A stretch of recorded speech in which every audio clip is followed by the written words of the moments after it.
So in today's video, I'm going to be talking about what is really happening with COVID-19. Um, First in a practical sense, and then in a spiritual sense. So I hear a lot of people talking about, why can't we, one, just shut down the entire world for 2 weeks, let people stock up, and shut everything down. Or two, just open everything back up and let it run its course. We can't do those for a lot of reasons. The first one being that we can't, there's not enough supplies for people as is. So, how do you expect people to stock up for 2 weeks? It's just not even a possibility. There's not enough food on the shelves for that to happen. Also, there are essential things that people need right now, like hospitals. How do those hospital workers get to work? They need gas stations. There's just so many trickle effects that we can't get rid of. People need prescriptions, so they need that to be mailed.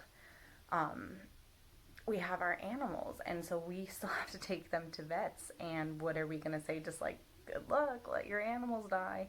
And so it's just very impractical. And we can't shut the world down for 2 weeks. As nice and lovely as that sounds, when you really start to think about what would go into it, it's just impossible. Are we just going to shut down the hospital, shut down everything, let people starve for 2 weeks, and let the patients that should be getting treatment die? No, we can't do that. So that's why the first scenario will not work.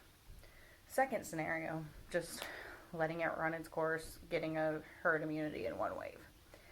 It's too late for us to stop this virus now. They are no longer concerned about stopping it.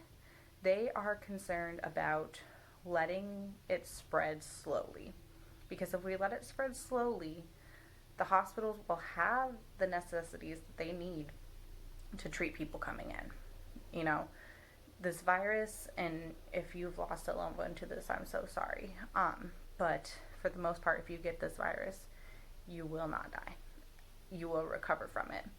However, you may need help recovering. And if we just let everything whoosh out in one big wave, it's going to overwhelm the hospitals, and people that would not have normally died will. And the hospitals are going to be so overwhelmed that there's not going to be anything that they can do. So, in a practical sense, that's why everything is still closed. That's why this is all happening. We have to. We're just, it's a lose-lose situation right now.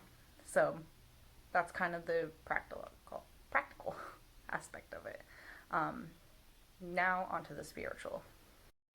So for the spiritual side, I want to put a disclaimer and kind of a trigger warning in here because I know this has affected a lot of people. And this pandemic is awful and people are dying from it, and that's a horrible thing. So I don't want to downplay that whatsoever. However, this pandemic has set into motion, something that already was in motion, a mass awakening happening. So people are being forced to stay in their house, and it more pertains to people that are not essential employees who are no longer working. But even essential employees have to, once they get off of work, come home and do nothing. So we're part of a society that's so used to going, and never having to face their problems because there's always something to do. Now we're being forced to face ourselves and being forced to be in our houses and really do our shadow work and get down into the nitty gritty of, what's happened in your life, how you want your life to be, and how you want to change. And I'm seeing this all over, and it's such an amazing thing. So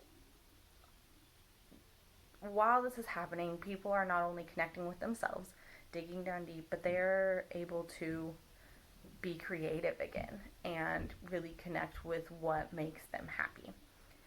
So myself, I have been able to draw again, which I haven't done since I was a little kid.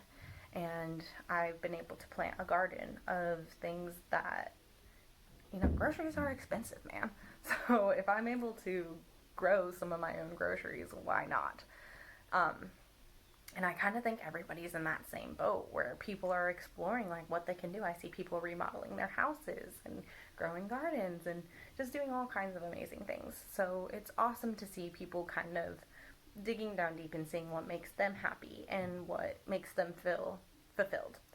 Um, People are looking at this like, I can't wait to go back to normal. And not in a bad way, but things can't go back to normal. People need to start expecting a new normal, because the reason why this is happening is our old normal was not working. Um, we were killing the planet, we were killing ourselves, we were going through life asleep, not realizing, not having compassion for others. And one thing I've seen is like such a people are longing to connect with others now. The thing that they took for granted before, just even smiling at a stranger in the street, they are not taking for granted anymore. Do you know what I would give right now to just have a hug? I moved to an entirely new state and I haven't been able to meet anyone, and I am craving human interaction. But before, it was kind of a chore to interact with humans. I was a server, and that was my job, was to interact with people, and it was a chore. And now, that's all I want, is to be able to interact with people face to face. And I think a lot of people are realizing what they took for granted, and that we need our community and we need each other. And it's amazing to see the people, coming together. Even things like howling at the moon at 8 o'clock is such a strong sense of community, that we're in this together. We all have these frustrations, and we are a community. We are one. Like, that's one thing that I think people just didn't understand, is we are one. And this is really bringing that out. And, I really think people are going to come out of this just living lives of gratitude. Things that we took for granted, groceries, toilet paper, so many little things that we never even thought about are now just like these precious items.